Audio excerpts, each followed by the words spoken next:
अस्सलामुअलैकुम दोस्तों, मैं आपका भाई मोहम्मद लईक हाजिर हूं आपके सामने आज एक और नई वीडियो लेकर। आज हम इस वीडियो में जिनके बारे में बात करेंगे उनका नाम है सिकंदर खान लोदी, जिन्हें सिकंदर द्वितीय के नाम से भी जाना जाता है। इनका बचपन का नाम निज़ाम खान था। यह 1489 से 1517 तक दिल्ली सल्तनत के सुल्तान रहे। जुलाई 1489 में अपने वालिद बहलोल खान लोदी के इंतकाल के बाद यह लोदी वंश के सुल्तान बने। यह दिल्ली सल्तनत के लोदी वंश के दूसरे और सबसे सफल सुल्तान थे। यह फारसी भाषा के कवि भी थे। इन्होंने गुलरुखी उपनाम से फारसी में बहुत सी कविताएं भी लिखी थीं।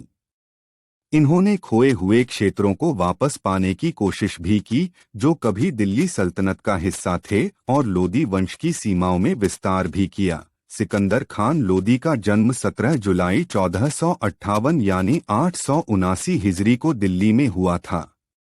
इनके वालिद का नाम बहलोल खान लोदी और वालिदा का नाम बीवी अम्भा था।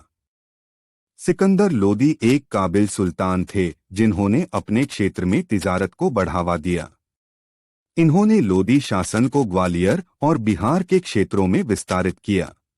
1503 में इन्होंने वर्तमान आगरा शहर के निर्माण का काम शुरू किया। कुतुब मीनार की ऊपरी 2 मंजिलों का पुनर्निर्माण सिकंदर लोदी द्वारा संगमरमर से करवाया गया था। 1500 में राजा मान सिंह तोमर ने दिल्ली के कुछ विद्रोहियों को शरण दी, जो सिकंदर लोदी को उखाड़ फेंकने की साजिश में शामिल थे। सुल्तान सिकंदर लोदी राजा मान सिंह तोमर को दंडित करना चाहते थे और अपने क्षेत्र का विस्तार करना चाहते थे। उन्होंने ग्वालियर के खिलाफ दंडात्मक अभियान चलाया। 1501 में उन्होंने ग्वालियर के एक आश्रित धौलपुर पर कब्जा कर लिया, जिसके शासक विनायक देव ग्वालियर भाग गए।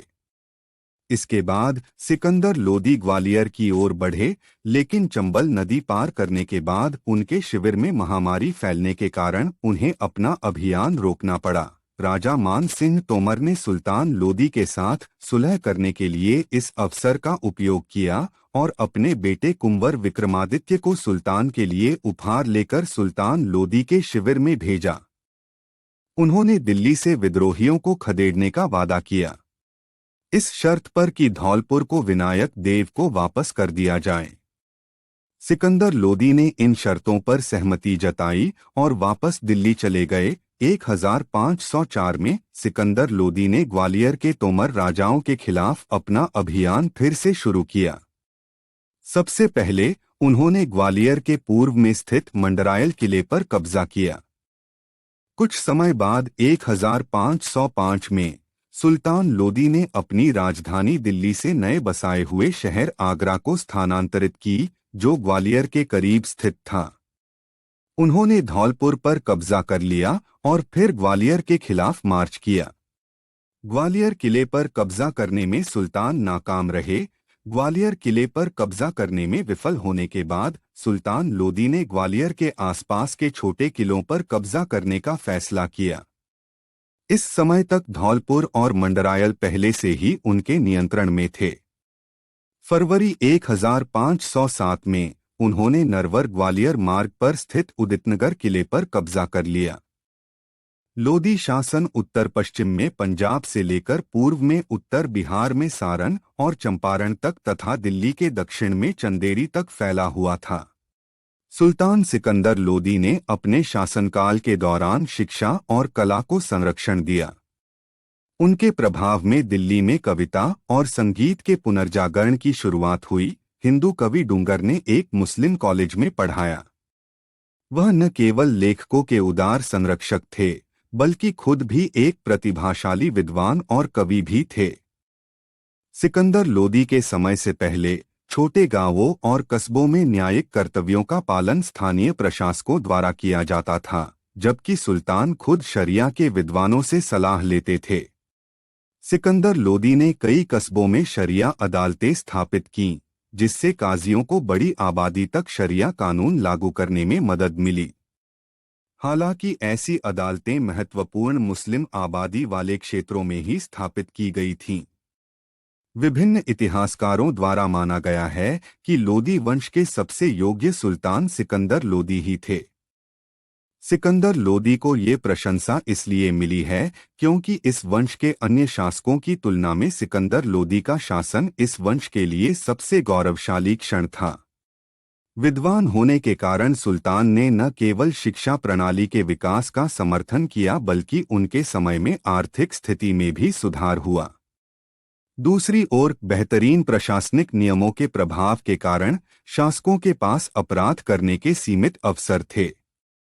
इसलिए सिकंदर लोदी के समय एक निष्पक्ष प्रशासनिक व्यवस्था थी। इसके पीछे कई कारण थे। जैसे सिकंदर लोदी के समय प्रशासनिक प्रक्रिया इतनी मजबूत थी कि विभिन्न अधिकारियों के अभिलेखों की गहन जांच की जाती थी। चोरी के मामलों में भी सख्त सजा दी जाती थी।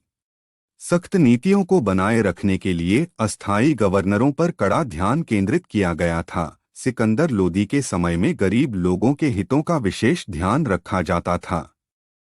विभिन्न व्यापारिक उत्पादों की विनिमय दर बढ़ाने के लिए सड़कों का निर्माण सिकंदर लोदी द्वारा किया गया था। संपूर्ण प्रशासनिक व्यवस्था सिकंदर लोदी द्वारा नियंत्रित और संगठित की गई थी। 16वीं शताब्दी में उत्तर भारत में लोदी साम्राज्य सुल्तान सिकंदर लोदी के अधीन अपने चरम पर पहुंच गया। सिकंदर लोदी एक प्रभावशाली प्रशासक थे जिन्होंने अपने राज्य में एक मजबूत सरकार स्थापित की। वह न्याय को बहुत महत्व देते थे और व्यवस्था में धोखाधड़ी करने वालों को दंडित करते थे। सभी राजमार्गों और सड़कों को लुटेरों और डाकुओं से सुरक्षित बनाया गया था। उनके शासनकाल के दौरान सभी आवश्यक वस्तुओं की कीमतें बहुत कम थीं। सिकंदर लोदी उच्च शिक्षा और कला के उदार समर्थक थे। उन्होंने पूरे भारत और मुस्लिम दुनिया से विद्वानों, दार्शनिकों और कवियों को प्रोत्साहित किया और आमंत्रित किया। उनके प्रयासों के परिणामस्वरूप संगीत पर दुर्लभ संस्कृत कृतियों सहित अनेक संस्कृत कृतियों का फारसी में अनुवाद किया गया। इसके परिणामस्वरूप बड़ी संख्या में हिंदुओं ने फारसी सीखना शुरू कर दिया और बाद में फारसी सीखने के बाद हिंदुओं को विभिन्न प्रशासनिक पदों पर भर्ती किया गया। इस शानदार पहल के परिणामस्वरूप हिंदुओं और मुसलमानों के बीच प्रभावी सांस्कृतिक विकास और आदान प्रदान हुआ। सिकंदर लोदी ने बच्चों की शिक्षा को बढ़ावा दिया। उन्होंने प्रत्येक मस्जिद में एक विद्वान, एक उपदेशक और एक शिक्षक नियुक्त किया। सिकंदर लोदी कला, साहित्य और संगीत के उदार समर्थक थे। उन्होंने गुलरुखी नाम से फारसी कविताएं भी लिखीं। वह एक महान विजेता थे जिन्होंने दिल्ली सल्तनत की विशालता को बचाने का प्रयास किया। उन्होंने जौनपुर, चंदेरी, धौलपुर और ग्वालियर को शामिल करके अपने क्षेत्र का बहुत विस्तार किया। उन्होंने प्रभावी रूप से जंगली शासकों और अवज्ञाकारी शासकों को अपने नियंत्रण में रखा। सिकंदर समानता के भी बहुत बड़े समर्थक थे। वे स्वयं गरीब से गरीब व्यक्ति की शिकायतें सुनते थे और निष्पक्ष निर्णय देते थे। सुल्तान लोदी सुन्नी मुसलमान थे जिन्होंने अपने पूर्ववर्तियों की तरह मुस्लिम दुनिया पर अब्बासी खलीफा के अधिकार को मान्यता दी थी। 21 नवंबर 1517 को 59 साल की उम्र में दिल्ली सल्तनत के इस महान सुल्तान ने आगरा में इस दुनिया को अलविदा कह दिया। सिकंदर लोदी का मकबरा दिल्ली में स्थित है। दिल्ली में लोदी बाग के भीतर सिकंदर लोदी का मकबरा स्थित है। इस मकबरे का निर्माण 1517 से 1518 के बीच हुआ था। सिकंदर लोदी के बेटे इब्राहिम लोदी ने सिकंदर लोदी के इस मकबरे का निर्माण करवाया था। भारतीय उपमहाद्वीप में इस मकबरे को पहला बाग मकबरा माना जाता है। तो दोस्तों, यह थे सिकंदर खान लोदी। लेकिन आज हमारे इन नायकों के किरदारों को बर्बाद किया जाता है और इनकी झूठी सच्ची कहानियां फिल्मों और किताबों के जरिए से समाज में फैलाई जा रही हैं। कहीं हमारे बच्चे भी इन्हीं झूठी कहानियों को सच न मान लें। इसके लिए ज़रूरी है कि हमें अपने बच्चों को अपने गुजरे हुए इन नायकों की सच्ची कहानियों को सुनाना चाहिए और अपनी शानदार तारीख के बारे में बताना चाहिए। साथियों, ये काम हमें ही करना होगा। कोई फिल्म, सीरियल या स्कूल इन कामों को न करेगा तो दोस्तों इसी तरह की और वीडियो देखने के लिए मेरे चैनल हीरोज ऑफ हिजरी को सब्सक्राइब करें और वीडियो को अपने दोस्तों में शेयर करना न भूलें।